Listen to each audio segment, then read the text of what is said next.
ഒന്നുകിൽ പച്ച, മാക്സിമം ചിലപ്പോൾ എങ്ങാനും, എന്നാലും റെഡ് കുറവായിരുന്നു. കാരണം ഫ്ലാഷി ആക്കാറില്ല നമ്മൾ, കുറച്ചുകൂടെ സട്ടിലാണ് നമ്മുടെ സട്ടിൽ. പച്ച ഒരു വലിയ, എനിക്കതെന്താ അറിയില്ല. ഇനി ഈ പച്ച ഈ കേരളത്തിന്റെ പച്ച അത് തന്നെ അതുകൊണ്ടാറിയില്ല. നല്ല ഭംഗിയാ കസവും വെച്ചിട്ട്. പിന്നെ ആദ്യം ഞാനൊന്നും ചെയ്യുമ്പോൾ എനിക്ക് ഇങ്ങനെ തുന്നിച്ചതൊന്നുമില്ല. ഞാൻ തന്നെ തുന്നിയതാ. പിന്നെ ഞാൻ കോസ്റ്റ്യൂമൊക്കെ തുന്നുമായിരുന്നു. ഞാൻ പറഞ്ഞില്ല, എനിക്ക് ടോട്ടൽ പ്രാന്താണ് ഈ അതിനോട് അത്രയും ക്രേസാണ്, ഭയങ്കര ക്രേസായിരുന്നു. വലിയ ഇഷ്ടമായിരുന്നു ഡാൻസ്. അങ്ങനെയാണ് മോനിഷ 6 വയസ്സിൽ ഡാൻസ് ചെയ്യാൻ തുടങ്ങിയപ്പോൾ തന്നെ ഞാൻ സാറ്റിസ്ഫൈഡ് ആയി. പിന്നെ അവൾ അരങ്ങേറ്റം നടത്തി. പിന്നെ എനിക്ക് സ്വപ്നമയമായിരുന്നു.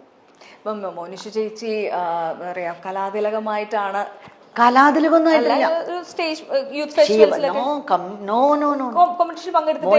ബാംഗ്ലൂരെ മാത്രമേ പഠിച്ചിട്ടുള്ളൂ. വിനീതേട്ടനൊക്കെ പങ്കെടുക്കുന്ന സമയത്ത് അതൊക്കെ വേറെ. Vineeth Bangalore, born and brought up in Kerala. Monisha born and brought up in Karnataka പഠിച്ചിരിക്കുന്നത്. അവിടുത്തെ പത്മിനി പ്രിയദർശിനി പറഞ്ഞിട്ടുള്ള പണ്ട് അവര് മരിച്ചുപോയി. അവര് ആക്ട്രസ് ആയിരുന്നല്ലോ. അവരുടെ ഭരതനാട്യം തുടങ്ങിയിട്ട് 9 വയസ്സിൽ ചെയ്തത്. പിന്നെ അടയാർ ലക്ഷ്മൺ സാറിന്റെ അടുത്ത് പഠിച്ച്. മോനിഷ കേരളത്തിൽ പഠിച്ചിട്ടില്ല, സ്കൂളും കൂടി പഠിച്ചിട്ടില്ല, കലാതിലകൊന്നും ആയിട്ടില്ല. അല്ല, അന്നത്തെ കാലത്ത് അവിടെ ബാംഗ്ലൂരിൽ അവിടെ എങ്ങനെയാന്ന് വെച്ചാൽ ദീപിക ചിൽഡ്രൻസ് ലീഗ് എന്ന് പറഞ്ഞിട്ട് എല്ലാ കൊല്ലം കുട്ടികളുടെ ഒരു കോമ്പറ്റീഷൻ ഉണ്ട് എല്ലാ സ്കൂൾസിന്റെ. അതിൽ 5 വർഷം അവൾ തന്നെ ആയിരുന്നു ഫസ്റ്റ് കിട്ടുന്നത്. അപ്പൊ മോനിഷ വരുമ്പോഴേക്കും മറ്റേ കുട്ടികളെ മുഖമൊക്കെ വാടും. വന്നു കഴിഞ്ഞാൽ അറിയാം അവക്കാണ് കിട്ടുക. അപ്പോൾ അവളത് മനസ്സിലാക്കി. 5 വർഷം കഴിഞ്ഞ് ഞാൻ I will not compete any more അമ്മ. ഞാൻ പറഞ്ഞു വേണ്ട, അവർ പാവം, അവരൊക്കെ ഞാൻ ചെല്ലുമ്പോൾ തന്നെ അവരുടെ മുഖമൊക്കെ ഇങ്ങനെ മാറും. എനിക്കതൊന്നും കാണാൻ പറ്റുന്നില്ല. ഞാൻ ഏതായാലും പ്രൊഫഷണൽ സ്റ്റേജിലേക്ക് പോവും, അതുകൊണ്ട് അവരുടെ കൂടെ ഞാൻ ചെയ്യാൻ പാടില്ല. എന്നിട്ട് അവിടുത്തെ ഫാദേഴ്സൊക്കെ വിളിച്ചു പറഞ്ഞു മോനിഷ പ്രൈസ് ഡിസ്ട്രിബ്യൂഷൻ എങ്കിലും ചെയ്യണം പറഞ്ഞിട്ട് അവളെ പ്രോഗ്രാമായിട്ട് ചെയ്യിപ്പിച്ചു. ഇതൊക്കെ എൻ്റെ അനുഭവങ്ങളാണ്. അപ്പോൾ അവൾ അത്ര നന്നായി ഡാൻസ് ചെയ്യുന്നു. പിന്നെ അത് കമലദളം കിട്ടിയപ്പോഴാണ് അവൾക്ക് ഏറ്റവും സന്തോഷം. ഡാൻസറായി തന്നെ ഭയങ്കര സന്തോഷമായിരുന്നു അത്. എനിക്ക് അതിലേക്ക് എത്തുന്നതിന് മുന്നേ മോനിഷ ചേച്ചിയുടെ സിനിമയിലേക്കുള്ള വരവിനെ കുറിച്ച്, കാരണം എന്ന് വെച്ചാൽ ആദ്യത്തെ സിനിമയിൽ തന്നെ നാഷണൽ അവാർഡ് കിട്ടുക, അതും 14 വയസ്സിലാണ് നക്ഷത്രങ്ങൾ അവളെ ചെറിയ പ്രായത്തില് അത്രയും വലിയ പെർഫോമൻസ് കാഴ്ചവെക്കുന്നു, അവാർഡ് കിട്ടുന്നു. അപ്പൊ ആ സിനിമയിലേക്കുള്ള വരവ്, അതും വലിയ നമ്മളൊക്കെ സ്വപ്നം കാണുന്ന പോലത്തെ ഒരു ടീം, MT സാറും ഹരിഹരൻ സാറും. അതെന്റെ വലിയ സ്വപ്നമായിരുന്നു. ആണോ? പിന്നെ ആഗ്രഹമായിരുന്നു എനിക്ക് ആണെന്നായിരുന്നല്ലേ കുട്ടിക്കാലം മുതൽക്ക്. എനിക്ക് സിനിമയിൽ കയറാൻ വേണ്ടി ഞാൻ അമ്മയോട് എത്ര പ്രാവശ്യം വന്നിട്ടുണ്ട്. AVM സ്റ്റുഡിയോക്കാർ ചോദിച്ചതാ. മദ്രാസിൽ ഞങ്ങൾ ട്രിപ്പ് പോയപ്പോ AVM സ്റ്റുഡിയോ കാണാൻ കൊണ്ടേ. അപ്പൊ അവര് വന്ന് ചേച്ചീനെ എന്നെയും ചോദിച്ചിട്ട് അവര് പറഞ്ഞു 2 കൊല്ലത്തിന് നമ്മൾ എഴുതി കൊടുക്കണം കുട്ടികളെ. പിന്നെ 2 കൊല്ലത്തിന് നമുക്ക് കാണാൻ കൂടി പറ്റില്ല. തമിഴ് അവിടെ 2 years ആണ് ഒരു ഷൂട്ട് നടക്കുന്നത്. ഒരു സിനിമയുടെ ബ്ലാക്ക് ആൻഡ് വൈറ്റ്. അത്രയും ടൈം എടുക്കും. അപ്പൊ ഞാനാണെങ്കിൽ ഇത് അധികം പ്രായമൊന്നുമില്ല, ഒരു 10-12 വയസ്സുള്ളൂ. അപ്പൊ ഞാൻ അമ്മയോട് പറഞ്ഞു എന്നെ ഒന്ന് വിടുമോ. കുറേ ചോദിച്ചു, കരഞ്ഞു, ബഹളം കൂട്ടി. അമ്മ പറഞ്ഞു വിടില്ല പറഞ്ഞു. സജു അമ്മ പറഞ്ഞു എന്താ നീ പറയണ, നിന്നെ മദ്രാസിൽ സിനിമയ്ക്ക് വിടാനോ?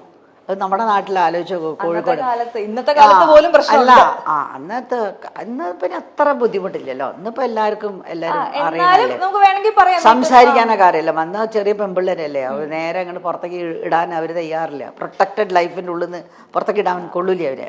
അവര് വസ്ത്രം കൊള്ളില്ല. അതാണ് പണ്ടത്തെ കുട്ടികൾ. എക്സ്പോഷർ കിട്ടാണ്ട് ഇങ്ങനെ അറിയില്ലല്ലോ, എല്ലാവരും വിശ്വസിക്കും. അങ്ങനെയുള്ള ഒരു ഇന്നസെൻസ് ആണല്ലോ അന്ന് ഉണ്ടായത്. കാരണം അറിയില്ല, അപകടങ്ങളെ പറ്റി അറിയാത്തൊരു കാലം, പുറം ലോകത്തിൻ്റെതായ പ്രശ്നങ്ങളൊന്നും. അപ്പൊ എന്നെ വിളിച്ചു അടിച്ചാൽ അമ്മ എന്നെ ഒന്ന് പറഞ്ഞു. അപ്പൊ അമ്മ എന്നോടൊരു വാക്ക് പറഞ്ഞു.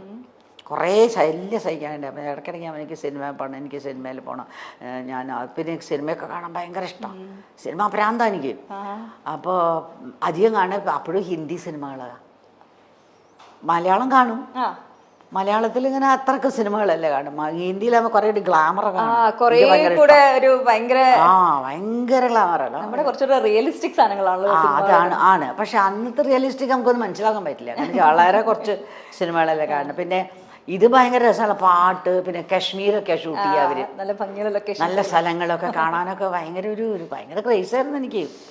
അപ്പൊ അമ്മ എൻ്റെ അടുത്തൊരു വാക്ക് പറഞ്ഞു, നീ വലിയ കുട്ടിയായിട്ട് നിൻ്റെ കല്യാണം കഴിഞ്ഞിട്ട് നിനക്കൊരു പെൺകുട്ടി ഉണ്ടായിട്ട് നീ സിനിമയെ പറഞ്ഞേക്കുമെന്ന് ഞാനൊന്ന് കാണട്ടെ. ആഹാ. ആ അങ്ങനെ ചോദിച്ചു അമ്മനോട് വലിയൊരു. അപ്പം ഞാൻ ഒന്നും മിണ്ടിയില്ല. ഞാൻ അവിടെ സിനിമ കയറി ഞാൻ മെല്ലെ ചെന്ന് അമ്മ അങ്ങനെ സിനിമയുടെ കാര്യം അമാസേട്ടനും അങ്ങനെയുള്ള ഓരോ വരവ് ഇതിലേക്ക്. അപ്പോൾ എൻ്റെ അമ്മ പറയണേ, അപ്പം എൻ്റെ ഹസ്ബൻഡ് കുട്ടൻ എന്നാണ് വിളിക്കുക. അപ്പം അമ്മ കുട്ടൻ എന്തെങ്കിലും തീർച്ചയാക്കിയാൽ അത് ശരിയായിരിക്കും, എനിക്കല്ല ക്രെഡിറ്റ്. അവളച്ഛനല്ലേ മരുമകനല്ലേ? അവളച്ഛനല്ലേ, അച്ഛൻ തീർച്ചയാക്കും മകളെ എങ്ങനെയാ വേണ്ടത്. അതുകൊണ്ട് കുട്ടൻ നിശ്ചയം എപ്പോഴും ശരിയാ, ക്രെഡിറ്റ് നമുക്കൊന്നുമില്ലല്ലേ. അതല്ല. അപ്പം ഞാൻ അങ്ങനെ ആലോചിച്ച് ഞാൻ മനസ്സിൽ പറയാൻ ധൈര്യമില്ല അമ്മേനോട്. അമ്മ പറഞ്ഞില്ലേ എനിക്കൊരു പെൺകുട്ടി ഉണ്ടായ അന്ന് പറഞ്ഞത് എന്ത് എനിക്ക് 14 വയസ്സുള്ള അമ്മനോട് പറഞ്ഞാ നിനക്കൊരു പെൺകുട്ടി ഉണ്ടായിട്ട് നീ സിനിമയിൽ അഭിനയിപ്പിക്കുമോ ഞാനൊന്ന് കാണട്ടെ. അതിപ്പോഴും മനസ്സിലുണ്ടായിരുന്നു ആ സമയത്ത്. അത് എനിക്ക് ഞാൻ സിനിമ ഭ്രാന്തല്ലേ ഉള്ളിൽ, അഭിനയമല്ല എൻ്റെ ഭ്രാന്ത് മുഴുവൻ. പക്ഷേ ബാക്കി എല്ലാത്തിലും ഉണ്ടാവുള്ളൂ, ഡ്രാമയിലും ഡാൻസിലും ഒക്കെ അഭിനയം, സ്കിറ്റ് എല്ലാത്തിലും ഉണ്ടാവും കേട്ടോ, മോണോ ആക്ട് എല്ലാത്തിനും ഞാനുണ്ടാവും. അന്ന് പറയാൻ പറ്റിയില്ലെങ്കിലും കാണിച്ചു അല്ലേ, പ്രവർത്തിച്ചു കാണിച്ചു കൊടുത്തു. അതൊക്കെ അമ്മയ്ക്ക് സന്തോഷം. എലക്യൂഷൻ കോമ്പറ്റീഷൻ, റെസിറ്റേഷൻ കോമ്പറ്റീഷൻ, എല്ലാം മോണോ ആക്ട് എല്ലാത്തിനും സ്റ്റേജിൻ്റെ മുകളിൽ VM ഗേൾസ് ഹൈസ്കൂളിലാണ് ഞാൻ പഠിച്ചത്. എല്ലാ കോമ്പറ്റീഷനും റെഡി, ഡാൻസ് ഡ്രാമയ്ക്ക് റെഡി, മെയിൻ ക്യാരക്ടർ ഞാൻ. ഭയങ്കര രസമായിരുന്നു ആ കാലമൊക്കെ. പെർഫോമൻസ് ചെയ്യുന്നതിനൊന്നും കുഴപ്പമില്ല, സിനിമ പോലത്തെ ഒരു അറിയാത്തൊരു ആ കാലത്ത് നമ്മളെ സിനിമയ്ക്ക് അങ്ങനെ മദ്രാസിലല്ലേ സിനിമ മുഴുവൻ. പിന്നെ ആ കാലത്ത് ആകെക്കൂടി ഞാൻ അറിയണത് ഏറ്റവും ഭ്രമമുള്ള ആളുകൾ ഈ വൈജയന്തിമാലയും പത്മിനിയും, ലളിത പത്മിനി രാഗിണി. അയ്യോ, ഞാൻ അത് കുറേ ഞാൻ എഴുതുമ്പോൾ മനുഷ്യൻ്റെ ഒരു പുസ്തകം എഴുതിയിട്ടുണ്ട്, അതിനിപ്പോൾ റിലീസ് വരാൻ പോണം. അതിൽ ഞാനിത് എഴുതിയിട്ടുണ്ട്. പത്മിനിയോടൊക്കെയുള്ള എൻ്റെ ക്രേസൊക്കെ അയ്യോ എനിക്ക് ഭയങ്കര മോഹമായിരുന്നു അവരെ മാതിരി ആവാൻ. ഞാൻ കേട്ടിട്ടുണ്ട്, നമ്മൾ ഏതെങ്കിലും പേരൻസ് അവരെ മക്കളെ കഷ്ടപ്പെട്ട് ഒരുപാട് ഇപ്പോൾ സ്പോർട്സുകാരാക്കുകയാണെങ്കിലും അതെ, ആർട്ടിസ്റ്റ് ആക്കുകയാണെങ്കിലും അതെ, പക്ഷെ ഈ പാരൻസ് ചെയ്യുന്നതൊക്കെ ഇവർക്ക് പൂർത്തിയാക്കാൻ പറ്റാത്തവരുടെ ആഗ്രഹമാണ് എന്ന് കേട്ടിട്ടുണ്ട്.